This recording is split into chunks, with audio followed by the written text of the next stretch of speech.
Hello, and welcome to Anime Audio Commentary. Today I'll be commenting on episode 11 of Code Geass. If you'd like to watch along, then start watching now. Now, last we left off, Princess Cornelia was leading a massive assault on the Japanese Liberation Front and Lelouch and his forces. And it seems like, against all odds, this being a massive assault, Lelouch has sort of, managed to line up all the pieces so that it favors him. I mean, in no small part because he was also deploying, experimental weaponry? The Guren Mark II. It's got some sort of radiation weapon. Which, that's something alright. I guess the other thing that's important to mention is that Lord Jeremiah, he seems to be on the verge of screwing the pooch again, and in a way that will seemingly only benefit Lelouch, however accidentally. Poor guy can't catch a break, really.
So I guess now we get to see the fallout of that landslide. I mean, definitely it wiped out a huge chunk of the advancing army, and beyond that, it neatly cuts off Cornelia from the rest of the forces. But judging by all those lights, it seems like quite a few people got caught up in that landslide, which, considering the surface area of the mountain that it covers, it's, what would you call it, disproportionate. More people got caught up in it than one would assume. But the good thing for Cornelia and her ilk is that the landslide has yet to be deployed, although that might change quickly. I guess the interesting thing is that there haven't been any positive sightings of the Order of the Black Knight yet, or at least nothing that's gotten back to command. So, in that regard, Lelouch still has the element of surprise. Nobody's going to be able to, figure out what's going on before it's too late. And that radiation weapon, that's also something, because, it basically melts the nightmare frames that it grabs onto. That's rather horrifying. And I guess I should mention, I'm pretty sure Lord Jeremiah, managed to escape. He ejected just at the right time. But, what remains of him, we don't really know yet, because I seem to recall he was getting kind of battered. I mean, no doubt he's going to survive the battle and effectively be, pinned as the linchpin of the failure, I guess, or the cause of it. Now finally, the Japanese Liberation Front has shown up, and they have their own experimental weaponry, but I don't think they're gonna have much luck here. Because, I mean, sure, these guys, they might have special weapons, and they might be getting the element of surprise on Cornelia and all that, but I feel like Lelouch isn't going to suffer them butting in. I mean, if nothing else, their nightmares seem to be rather effective with their weaponry. Because, like, most nightmare frames we see, they're ranged only, or mainly, rather. Cornelia is different in that hers has a big lance, and these guys have swords. And what's more, their swords don't seem to be just, like, big pieces of metal. They seem to be, I guess, thermal weapons of sorts. Or at the very least, they're designed to combat other nightmare frames,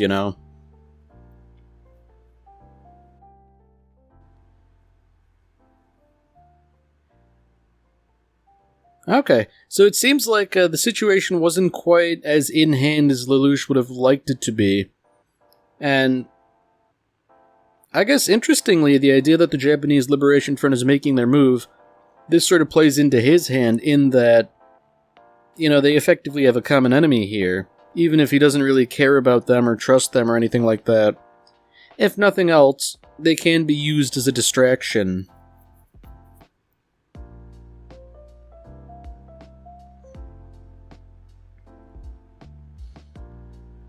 Okay, so it seems like some of the Britannians already know Todo by reputation, which I guess makes sense. We've sort of heard a little bit that, like, he's sort of like a big to-do. I do find it interesting that he's so skilled at piloting, especially given that most 11s weren't allowed this sort of, privilege, I guess, of piloting a nightmare frame.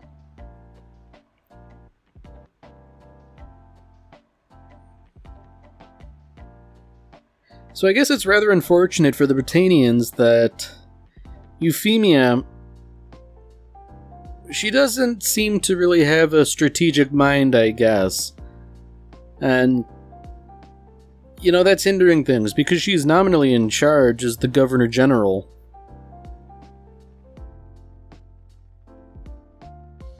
Although, I guess the good thing is, Euphemia out of all the people here would be most likely to deploy the Lancelot, if only because she and Suzaku seem to sort of line up in terms of morality. They care about the common people. That said, I don't know how much the Lancelot could do to turn things around. I mean, I get this nasty feeling that even though it is superior to most nightmare frames, it might be, sort of stonewalled by the Guren Mark II. I'm sure it is a better machine after all, but that radiation weapon is something to watch out for. I mean, it might be an instance where Suzaku is sort of forced to rethink his strategy where he might otherwise charge in. That's not something you can do if getting into melee range is a death sentence.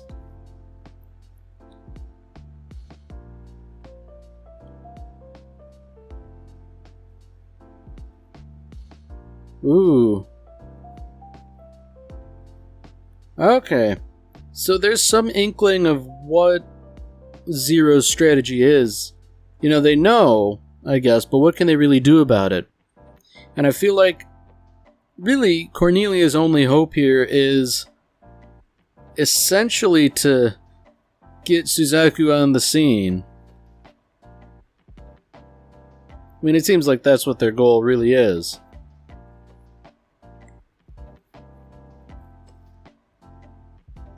Now, I mean, that's kind of an interesting question, why would you be in the army if you don't like people dying or killing? And I guess the natural response is, I want to prevent as much killing as possible, and this is the place to do it, where the killing happens. It makes sense, but I feel like being in the military, that's also a good way to find yourself in a situation where you would have to kill, and there might not be a way out of it.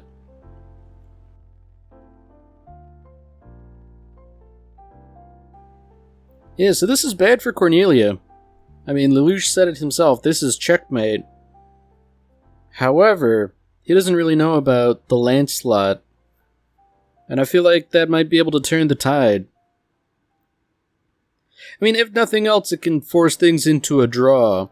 Because Cornelia seems like the type to fight to the bitter end, you know? And I feel like things aren't going to work out for her. I mean, it's already pretty clear that the Guren Mark II is more than capable of handling her. I mean, it's already managed to disarm her. Yeah, this is bad for her. I mean, she's assuming these people will fight with honor, quote-unquote, but, you know, this is war. The Britannians stomped the Japanese flat. They're under no obligation to fight honorably. You know, attacking from behind... In terms of honorable and dishonorable, that's, pretty low on the scale of dishonorable, you know? I guess it makes it seem like sour grapes coming from Cornelia, or being a poor loser, you know?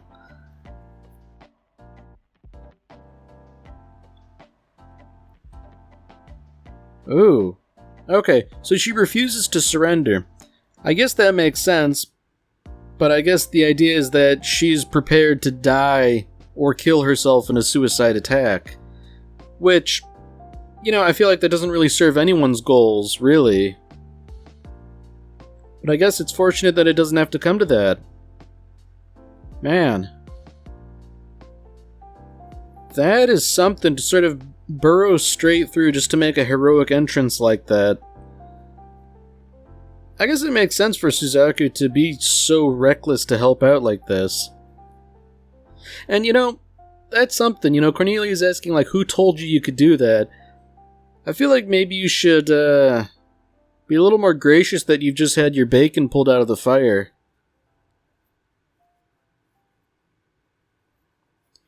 So this is another interesting bit where I don't think Lelouch would have ordered Kallen to destroy the white machine, as he calls it, if he knew Suzaku was piloting it. But that he doesn't know, I guess that's the interesting bit. It's very, how do I want to describe it? It's compelling. Because, on the one hand, I personally don't want Suzaku to win this. I want Cornelia to get what's coming to her. But at the same time, I don't want Suzaku to die, and that, you know, it's not a foregone conclusion that he would, but he's not as, absolutely untouchable as he otherwise would have been. I mean, it seems like really only, like, a fault in the terrain prevented Kallen from getting the upper hand. Which, you know, chalk it up to bad luck or whatever, but that's certainly considerable. At least Lelouch has the presence of mind to recognize that without the Guren in full operational capacity, they're better off just getting out of here. Because, sure, they didn't capture Cornelia, but I guess they've made a statement here, you know. Like, you guys aren't invincible. Even if you rush into this thing thinking that you've got the upper hand, you know, you better watch out. And perhaps it would have been better if they had decisively won, but I mean, if nothing else, I think they accomplished a fair bit.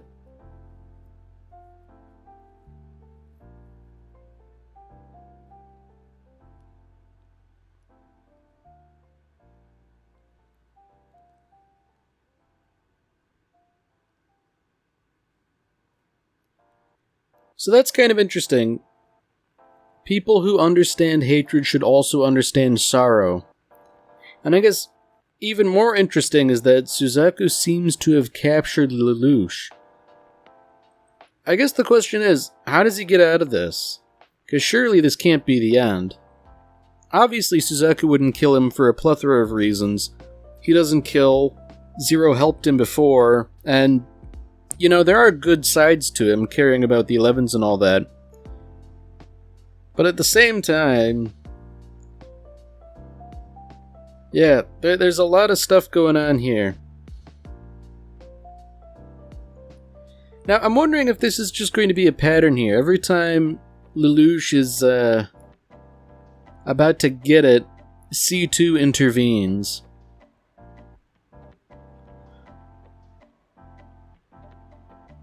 So I'm wondering, what precisely can she do? You know, does she have a Geass? Or something similar?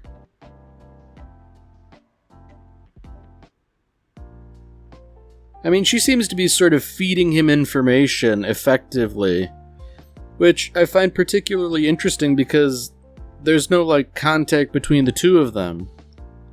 You know, no eye contact. She's just touching the Lancelot.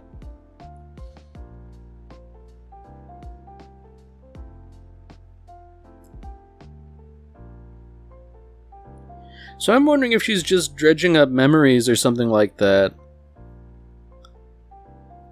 I mean, that's certainly effective, whatever it is she's doing. I was wondering if she was sort of planning on bringing Suzaku into the fold, so to speak. You know, like, she seemingly gave powers to Lelouch, and I'm wondering if she would do the same for Suzaku. Because I feel like, if that were the case, if he were to give her power, or give him power rather, I feel like he would question his place in the world, you know?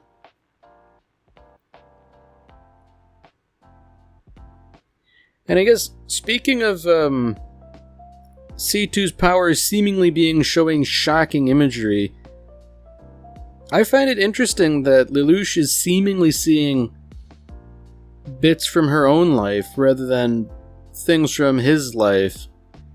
Because it seems like Suzaku's seeing memories or something like that. I mean, I guess at this point maybe we don't fully understand what's going on, nor are we meant to. But, boy. I mean, there's a lot of stuff going on, imagery-wise. Ooh. Wow, that's painful to catch a little bit of shrapnel like that. Maybe shrapnel isn't the right word for a piece of rock, but jeez. I mean, I think it's safe to say C2 will survive it without being much worse for wear, but man.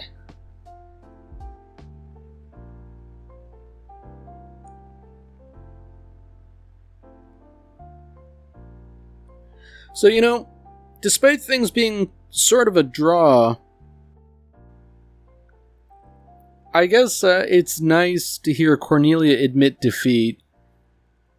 You know, if nothing else, it's a moral victory. She's keenly aware that she had her rear handed to her. But at the same time, for the Order of the Black Knight, things are, you know, okay, they made it out, but you know, Zero isn't showing back up again. And I guess it makes sense, you know, he's got other things to do. He's trying to figure out what's going on. I mean, I guess he really is just sort of reconciling that she got shot through the head and she's still alive, you know. That's not something normal people do.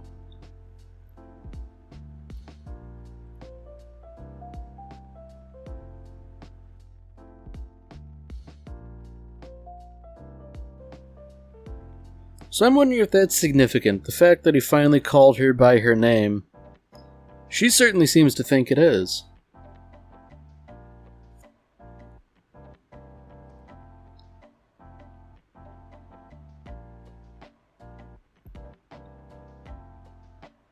So it's interesting that they had to retrieve Suzaku, and they had to basically wait out the Lancelot until it ran out of power. So I think that's indicative that he's really not doing well. He's pretty shaken.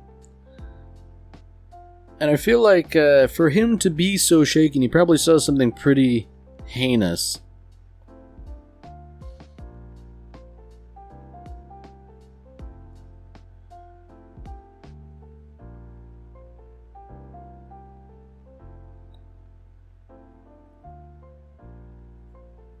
Okay, so I guess her name, whether it is C2 or not.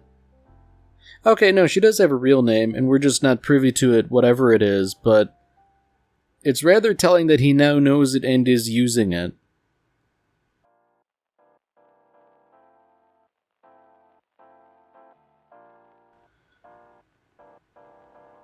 So that's something, I don't know if this would qualify her as an amnesiac, but to not remember anything, that's not good. And I guess she does have a point, what does a name mean if you don't remember who you are?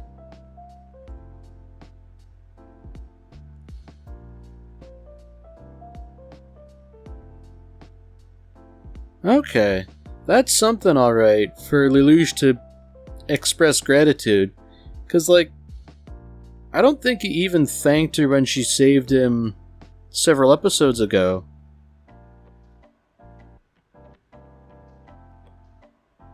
Ooh. Man, to request that he say her name with concern and care and all that, that's, that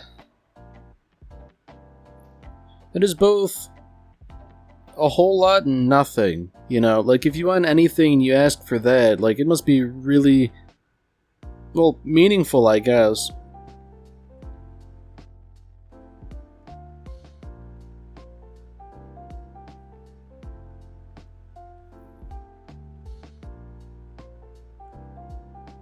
Huh. Yeah, I guess the plot continues to thicken. And speaking of the plot thickening, Jeremiah. Now, I was hoping he would show up again. He seems to be, understandably upset about everything, and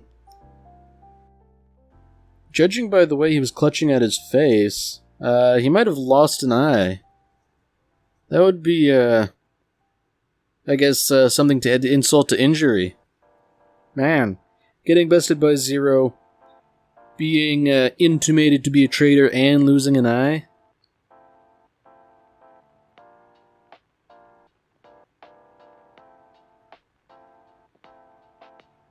Alright. So I guess that's a callback to earlier. He doesn't know why white snow is white, but he knows that it is beautiful, and sometimes that's all you need,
Alright, well that's it for this episode. If you've enjoyed it, then by all means, tune in for the next one. See you, Space Cowboy.